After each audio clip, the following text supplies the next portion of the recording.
What's it like working for a pharmaceutical company, like as opposed to inpatient? I mean, I feel like this is a good time for you to compare, contrast the two, because you just went right back into, hospital from there. But they have to be so starkly different, I would imagine. They are.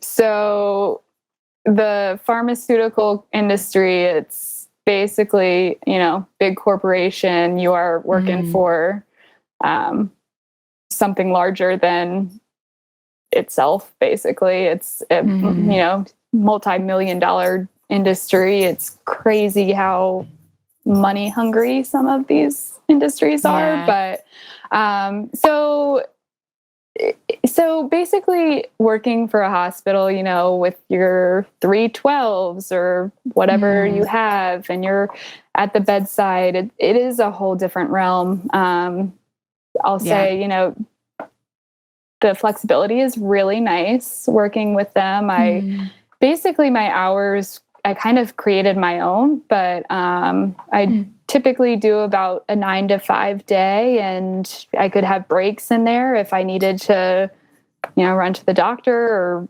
run out for some reason.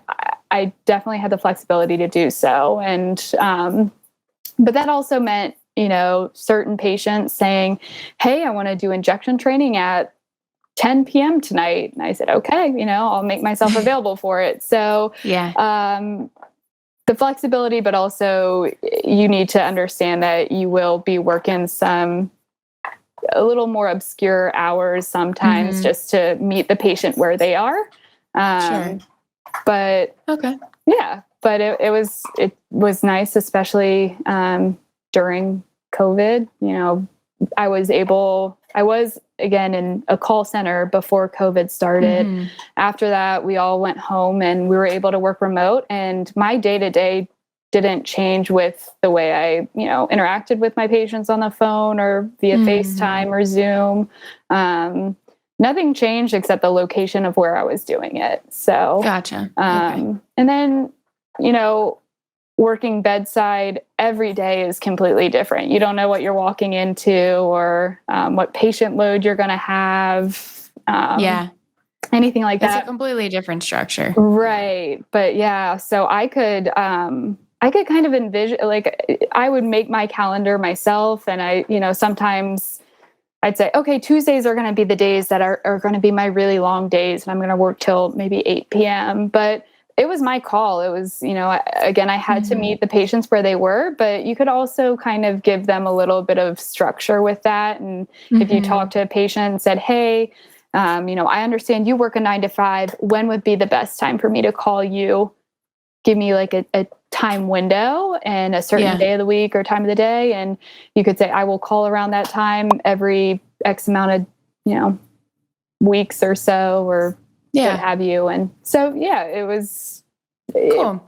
So you can make the schedule work for you, but you also just have to be flexible that you may have these like a couple, odd hours, because it still is centered around the patient care. Right. And if you were to know, say you wanted to go to a concert one night, if you knew in advance, "Hey, that night I'm going to be kind of out of commission from this time to this time," you can 100% plan your schedule around that, and even let your patients know in advance. If you're going out of town, say, "Hey, I'm going to be out of town from this day to this day." You can create a voicemail, so that they know, but you also have coverage for being out of town. So team members would help you out.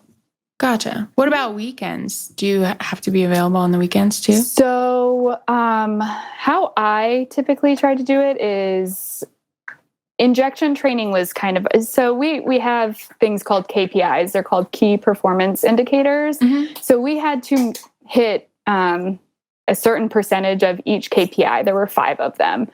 Number 3, our third KPI, was injection training. That was our big one. We was based off of our KPIs, and injection training was a very important one to make. So you had to get above a certain percentage of patients who would be either on the phone with you or FaceTime, Zoom, virtually with you doing the injection for you to hit that KPI. So So within that realm, I said, if a patient said, hey, I want to start my injections Saturday at 4:00, I'd say, you know what?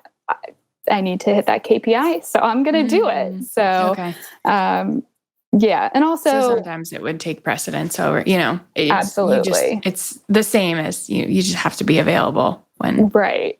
And, if I really couldn't make it work and the patient was lenient with me, most of the time the patients were great and were like, oh, well, no, if you can't make it work on a Saturday at 4, maybe we could do Monday at 8 a.m. And I'd be like, oh yeah, I'm happy to do that. So you can, there's some give and take. You've got to work with the patients and they'll work back with you. Sure. Okay. Gotcha.